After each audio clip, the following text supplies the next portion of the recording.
Hi everyone, my name is Andrew at Brainstorm. I'm a lead trainer. As a trainer, I have to present to participants almost every day, and I use PowerPoint for that. The problem though is I am not very creative. I have these ideas I need to present to other people, but I also want to be able to give them images so they can better digest it. The good news is, despite not being very creative, Microsoft has my back.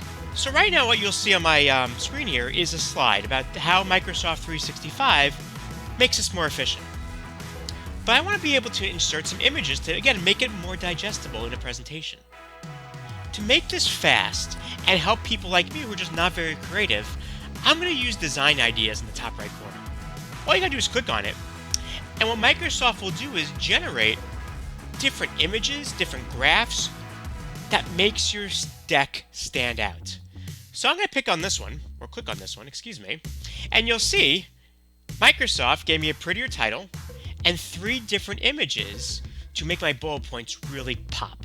Take advantage of design ideas to make your PowerPoint creation faster and also make them more creative. Thanks.